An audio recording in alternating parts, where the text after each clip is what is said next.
नमस्कार, आप देख रहे हैं एनडीटीवी दुनिया। मैं हूं नगमा और हमारी आज की लीड स्टोरी बांग्लादेश से जुड़ी है, जहां पर सेना के चीफ ने बड़े ही तल्ख लहजे में ये वार्निंग दे दी है कि अब सब कुछ जल्दी ही ठीक करना होगा। सवाल ये है कि क्या बांग्लादेश में फिर से बगावत होने वाली है। इसके साथ साथ एनडीटीवी दुनिया में देखेंगे ट्रंप के नए गोल्ड कार्ड ऑफर में क्या है, गोल्ड कार्ड के जरिए से क्या वीजा मिलने में होगी आसानी, और साथ ही बात ज़ेलेंस्की की। ज़ेलेंस्की अमेरिका से क्या सौदा करने वाले हैं, और इजराइल और गाजा की बात करें तो वेस्ट बैंक में कैसे अमेरिका इजराइल का विरोध हो रहा है। और इसके अलावा देखिए कहां लगा है अंडों पर सरचार्ज। लेकिन सबसे पहले शुरुआत करते हैं एक ताज़ा खबर से। लीड स्टोरी पर हम आगे आएंगे। सबसे पहले एनडीटीवी दुनिया में बात करते हैं पाकिस्तान की, जहां पर क्रिकेट की चैंपियंस ट्रॉफी हो रही है और इसमें एक नया ड्रामा सामने आ गया है। चैंपियंस ट्रॉफी से जुड़ा नया विवाद ये है कि पाकिस्तान के पंजाब प्रांत में 100 से ज़्यादा पुलिस कर्मियों को बर्खास्त कर दिया गया है। मीडिया रिपोर्ट्स की माने तो इन पुलिस कर्मियों ने चैंपियंस ट्रॉफी में ड्यूटी करने से इनकार कर दिया, जिसके बाद इन पुलिस कर्मियों पर अब सख्ती हो रही है। पंजाब पुलिस के अधिकारियों के मुताबिक इन बर्खास्त पुलिस कर्मियों को बार बार ड्यूटी से गायब पाया गया। इन पुलिस कर्मियों को लाहौर के गद्दाफी स्टेडियम और होटल के बीच खिलाड़ियों की सुरक्षा के लिए लगाया गया था, लेकिन उन्होंने अपनी जिम्मेदारी का पालन नहीं किया। तो सवाल यह है कि 29 साल बाद पाकिस्तान में कोई आईसीसी इवेंट हो रहा है, लेकिन सुरक्षा को लेकर सवाल उठ रहे हैं। सोमवार को बांग्लादेश और न्यूजीलैंड के मैच के दौरान एक शख्स स्टेडियम में घुस आया और उसने कीवी खिलाड़ी रचनव रविंद्र के गले लगने की कोशिश की थी।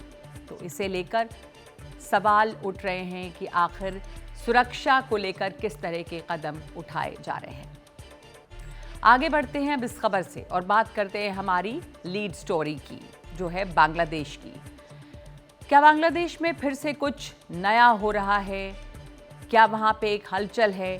सेना सत्ता क्या अपने हाथों में भी ले सकती है? क्योंकि एक कार्यक्रम में सेना के प्रमुख वकारुज़्ज़मा के बयान के बाद ऐसे कयास और तेज हो गए हैं। बांग्लादेशी सेना प्रमुख ने कम शब्दों में बड़ी चेतावनी दे दी है। देखिए ये रिपोर्ट।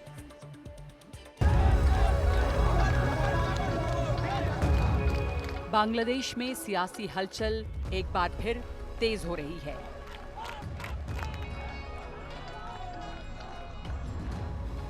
मोहम्मद यूनुस की अंतरिम सरकार के लिए चुनौतियां बढ़ती जा रही हैं।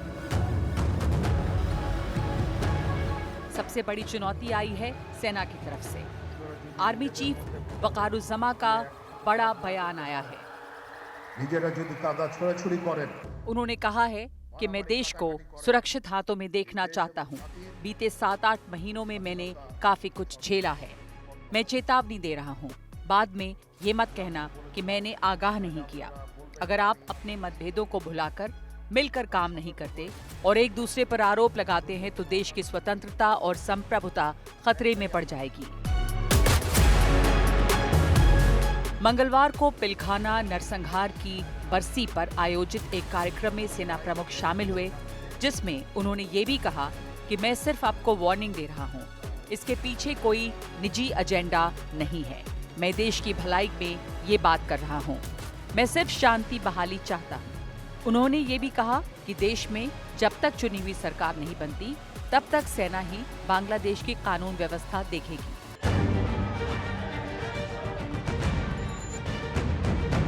माना जा रहा है कि ये सीधा इशारा अंतरिम सरकार और उनके प्रमुख मोहम्मद यूनुस की तरफ है। छात्रों में भी सियासी हलचल तेज हो गई है, जिससे मोहम्मद यूनुस के लिए नई मुसीबत खड़ी हो गई है। देश की अंतरिम सरकार के सूचना सलाहकार और छात्र आंदोलन के प्रमुख नेताओं में शुमार नाहिद इस्लाम ने अपने पद से इस्तीफा दे दिया है। नाहिद ने कहा है कि जो माहौल बन गया है, ऐसे में वो दोबारा छात्रों के बीच लौटना चाहते हैं। देश में छात्रों ने राजनीतिक पार्टी बनाने का ऐलान किया है। नाहिद उसमें शामिल हो सकते हैं।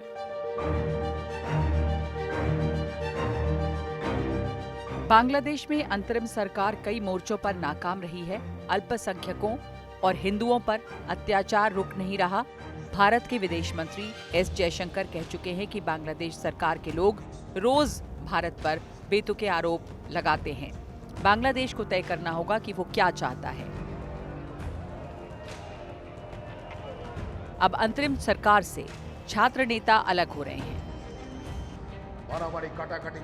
वहां के सेना चीफ का बयान भी इशारा कर रहा है कि अंतरिम सरकार के पर कतरने की कोशिश शुरू हो गई है। Bureau report, NDTV India.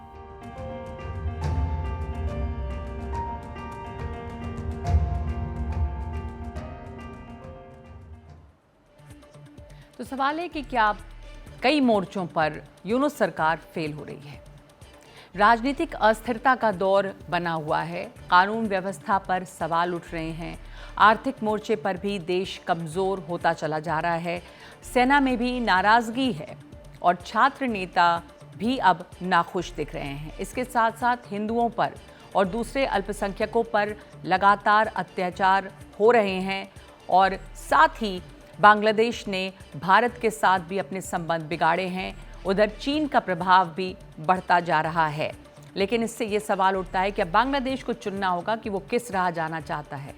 क्या वो आर्थिक तरक्की की ओर जाना चाह रहा है या फिर इसी तरह की अस्थिरता, अनिश्चितता बनी रहेगी। हमारे साथ जुड़ गई हैं बांग्लादेश में भारत की पूर्व उच्चायुक्त वीना सीकरी। बहुत शुक्रिया आपका वीना सीकरी जी हमारे साथ जुड़ने के लिए। इस वक्त बांग्लादेश की जो स्थिति है और जो सेना चीफ का बयान है उसे आप कैसे देखती हैं? क्या लग रहा है कि अब वहाँ पर चाहे वो सेना अध्यक्ष हो, सेना हो या फिर जो छात्र लीडर्स हैं वो भी इस यूनुस सरकार से अब उनका मोह भंग हो रहा है? नहीं, वैसे स्थिति जो आपने समझाई है वो काफ़ी बहुत गंभीर है। और ये जो सेना चीफ का बयान है, जनरल वक़ारुज़्ज़मान का बयान आया है, वो एक बहुत कड़क बयान है मोहम्मद यूनुस की तरफ कि आप स्थिति को सँभाल नहीं पा रहे हैं। और बांग्लादेश में जो स्थिति है, आर्थिक स्थिति भी बहुत ख़राब हो रही है, लॉ एंड ऑर्डर स्थिति, वो एक मामला है जो बहुत ही ख़राब हो रहा है। जो जो छात्रों के बारे में आपने बताया, ये कुछ और दूसरी पेच की बात है, जी। क्योंकि जो इलेक्शंस के लिए तैयारियां हो रही हैं, जमाते इस्लामी जिसका पूरा कब्जा है सरकार पे, मोहम्मद यूनुस पे और सरकार पे जमाते इस्लामी का पूरा कब्जा है। और अन्य जो इस्लामिस्ट ऑर्गेनाइजेशंस हैं, हिज़्ब उत तहरीर है, हिफाजत इस्लाम है, इस्लामी आंदोलन बांग्लादेश है, इन ऑर्गेनाइजेशंस का पूरा कब्जा है सरकार पे। और छात्र जो आप कह रहे हैं वो सामान्य छात्र नहीं हैं, वो भी इस्लामी छात्र शिविर और अन्य इस्लामिस्ट ऑर्गेनाइजेशन से हैं। और अब उनकी ये कोशिश है कि वो सरकार से अलग होके अपनी पार्टी बनाएँ, हम्म। इसलिए वो सरकार को छोड़ रहे हैं। ये नहीं कि वो सरकार का हाथ छोड़ रहे हैं, नहीं, हम्म। ये हैं वही इस्लामिस्ट ग्रुप्स हैं। हम्म। लेकिन वो सोच रहे हैं कि जो इलेक्शंस आने वाले हैं, उसमें वो अपना पल्ला भारी करने के लिए। और जो सेनाध्यक्ष जो बयान दे रहे हैं वो कितना गंभीर, एक कम शब्दों में बहुत बड़ी एक चेतावनी है, उसके क्या मतलब है?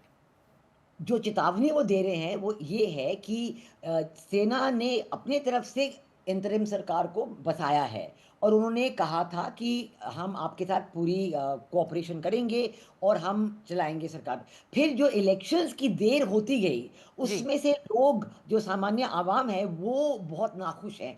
अब वो कह रहे हैं अगले साल करेंगे, एंड ऑफ दिस ईयर करेंगे। तो सेना चीफ ने जनरल वक़ारुज़्ज़मान ने 2-3 चीज़ें बड़ी कड़क कही हैं। एक, उन्होंने कहा है कि वो देख रहे हैं कि जो टेम्परेरी अस्थायी स्थिति पे सेना को रिस्पॉन्सिबिलिटी दी गई थी ऑफ जो कहते हैं लॉ एंड ऑर्डर की रिस्पॉन्सिबिलिटी और मैजिस्ट्रेसी पावर्स दी गई थी, और वो जो है वो उन्होंने कहा है कि ये लगता है कि ये जो सिचुएशन है वो नहीं सुधरेगी और हम्म। हमें ही और आर्मी को ही लॉ एंड ऑर्डर संभालना पड़ेगा जब तक इलेक्शंस ना हो।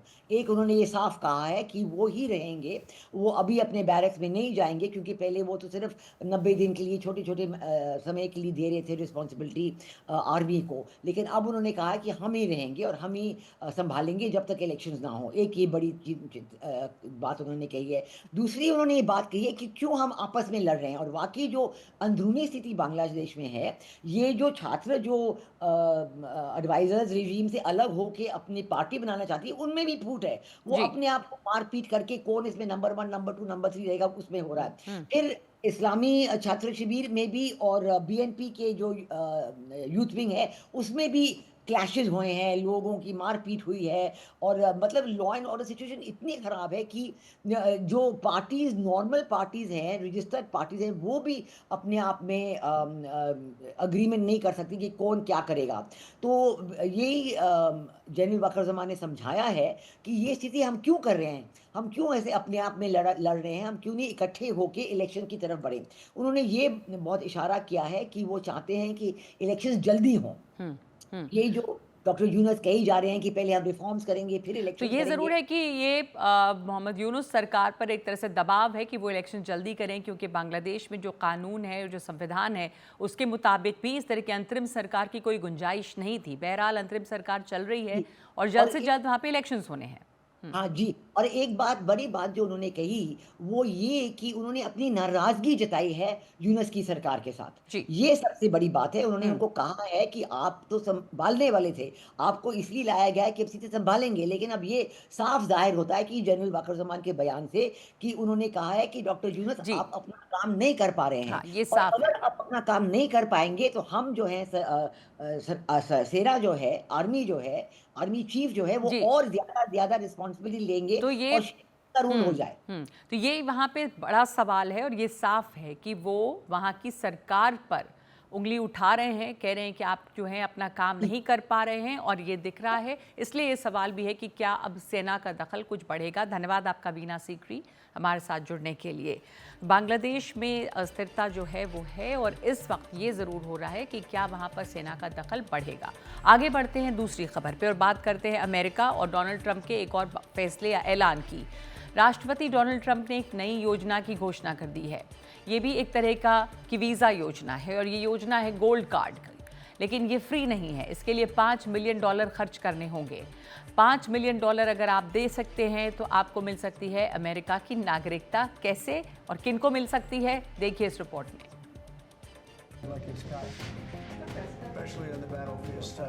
जो अमेरिका जाना चाहता है उनके लिए राष्ट्रपति डोनाल्ड ट्रंप नया ऑफर लेकर आए हैं। ग्रीन कार्ड की जगह वो अब गोल्ड कार्ड का ऑफर दे रहे हैं। We're going to be selling a gold card. You have a green card, this is a gold card. We're going to be putting a price on that card of about $5 million, and that's going to give you green card privileges plus. It's going to be a route to citizenship. Trump ने gold card को EB-5 visa programme का विकल्प बताया। ये कहा कि भविष्य में 10 लाख गोल्ड कार्ड बेचे जाएंगे। फिलहाल अमेरिकी नागरिकता के लिए EB-5 वीजा प्रोग्राम सबसे आसान रास्ता है। इसके लिए लोगों को $1 मिलियन यानी करीब 8 करोड़ 75 लाख रुपए देने होते हैं। गोल्ड कार्ड के लिए $5 मिलियन यानी करीब 44 करोड़ रुपए देने होंगे। ट्रंप अमेरिका की नागरिकता देने के बदले 5 गुना ज्यादा पैसा वसूल करने वाले हैं। इसके पीछे उनका एक और लॉजिक भी है। Wealthy people will be coming into our country by buying this card. They'll be wealthy and they'll be successful and they'll be spending a lot of money and paying a lot of taxes and employing a lot of people. And we think it's going to be extremely successful. Trump ने मंगलवार को visa programme से जुड़े executive order पर दस्तखत कर दिए। उन्होंने कहा कि इस प्रोग्राम के 2 हफ्ते में शुरू होने की उम्मीद है। फिलहाल अमेरिका में स्थायी तौर पर रहने के लिए ग्रीन कार्ड की जरूरत होती है। इसके लिए EB-1 से लेकर EB-5 तक वीजा प्रोग्राम हैं, जिनमें EB-5 सबसे बेहतर माना जाता है और ये 1990 से लागू है। देखना यह है कि गोल्ड कार्ड प्रोग्राम का क्या असर पड़ता है।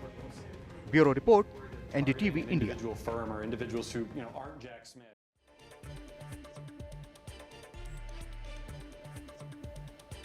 तो ट्रंप ने गोल्ड कार्ड के जरिए पैसा कमाने की सोच ली है। इसका भारत के उन लोगों पर क्या असर पड़ेगा जो अमेरिका में बसना चाहते हैं, आइए समझते हैं। पहले EB-5 प्रोग्राम पर ये लोग निर्भर थे। तो EB-5 प्रोग्राम भी एक वीज़ा प्रोग्राम है। EB-5 में $1 मिलियन यानी कि करीब 8 करोड़ 75 लाख रुपए खर्च होते थे। गोल्ड कार्ड की कीमत $5 मिलियन है, यानी गोल्ड कार्ड के लिए लगभग 44 करोड़ रुपए खर्च करने होंगे। ये प्रोग्राम भारतीयों के लिए बहुत महंगा साबित हो सकता है। EB-5 कार्यक्रम को ख़त्म किया जा सकता है। इसमें लंबे ग्रीन कार्ड बैकलॉग में फंसे हुए भारतीयों को नुकसान हो सकता है। जो कीमत नहीं चुका सकते हैं उनके लिए इमिग्रेशन मुश्किल है।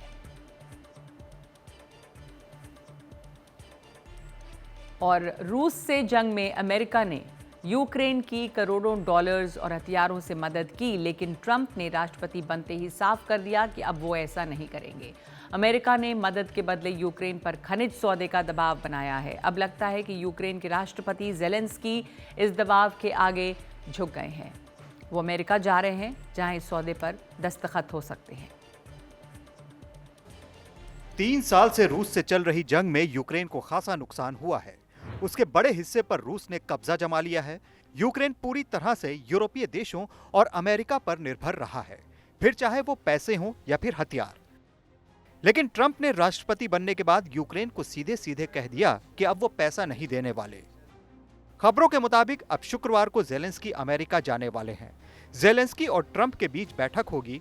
यूक्रेनी खनिज के सौदे पर हस्ताक्षर हो सकते हैं। इस समझौते में विशाल खनिज, तेल, गैस जैसी चीजें शामिल हैं। I hear that he's coming on Friday. Certainly it's okay with me if he'd like to, and he would like to sign it together with me, and I understand that's a big deal, very big deal. It could be $1 trillion deal, it could be whatever, but it's rare earths and other things. America ने Ukraine पर $500 billion के दुर्लभ खनिज के सौदे का दबाव बनाया था और लगता है कि ट्रंप का दबाव ज़ेलेंस्की पर काम कर गया है। आपको बता दें कि ट्रंप यूक्रेन के जिन दुर्लभ खनिजों को लेना चाहते हैं, उनका इस्तेमाल इलेक्ट्रिक कार, हथियार और सैन्य उपकरण बनाने में होता है। बताया जा रहा है कि यूक्रेन खनिज सौदे के बदले में अमेरिका से सुरक्षा गारंटी की मांग कर रहा है। साथ ही अमेरिका यूक्रेन के रीडेवलपमेंट में मदद कर सकता है। Bureau report, NDTV India. तो जिन रेयर अर्थ मिनरल्स यानी कि दुर्लभ खनिज की बात हो रही है, वो आखिर क्या है, उनका इस्तेमाल किस में होता है, ये आपको बताते हैं। तो क्या है ये दुर्लभ खनिज? 17 एलिमेंट्स का एक ग्रुप है, जिसमें कि सीरियम, अर्बियम, इट्रियम जैसे एलिमेंट्स हैं। कंज्यूमर इलेक्ट्रॉनिक्स में इस्तेमाल होते हैं, मिलिट्री इक्विपमेंट में इस्तेमाल होते हैं, आईटी इंडस्ट्रीज़ और ऊर्जा में उपयोग होता है, केमिकल इंडस्ट्रीज़ में इस्तेमाल होता है और ऑयल रिफाइनरी समेत कई उद्योगों में इसका उपयोग होता है। आप देख रहे हैं एनडीटीवी दुनिया और अब खबरें कोने कोने से। बात करते हैं पश्चिम एशिया की। हमास ने कहा है कि वो इजरायली बंधकों के शव सौंपेगा, जबकि इसके बदले में इजरायल सैकड़ों फिलिस्तीनी बंधकों को रिहा करेगा। इजरायल की तरफ से पिछले शनिवार को ही 600 फिलिस्तीनियों को छोड़ा जाना था। इसके बाद हमास ने कहा था कि ये सीज़ फायर के नियमों का उल्लंघन है और इजरायल जल्द से जल्द फिलिस्तीनियों को रिहा करे। अब दोनों के बीच सहमति बनी है। सैकड़ों फिलिस्तीनी कैदियों की रिहाई के बदले में मृत बंधकों के शवों की अदला बदली होगी। युद्ध विराम के 6 हफ्ते के पहले चरण की अवधि इस हफ्ते खत्म होने वाली है। और वेस्ट बैंक में रह रहे फिलिस्तीनियों ने अमेरिकी प्रोडक्ट्स का बॉयकॉट कर दिया है। यहाँ पे अमेरिकी प्रोडक्ट्स का बहिष्कार हो रहा है। लोगों का कहना है कि इजरायल गाज़ा में फिलिस्तीनियों पर अत्याचार कर रहा है और उसमें अमेरिका का उसे समर्थन है। अमेरिका या इजरायल के प्रोडक्ट्स खरीदने से हम एक तरह से उनका समर्थन कर रहे हैं। यहाँ अमेरिका की कई बड़ी ब्रांड्स की सेल लगातार घटी है, कई ब्रांच बंद हो गई हैं और इसके साथ ही कई लोकल ब्रांड्स की बिक्री बढ़ गई है।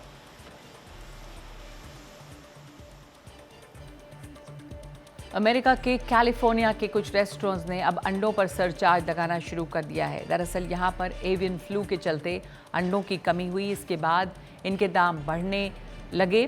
दक्षिण कैलिफोर्निया के डेनीज रेस्टोरेंट चेन का कहना है कि बढ़ते हुए दाम के चलते अब वो सरचार्ज लगा रहे हैं। इससे पहले जॉर्जिया में भी एक फूड चेन ने ऐसा कदम उठाया था।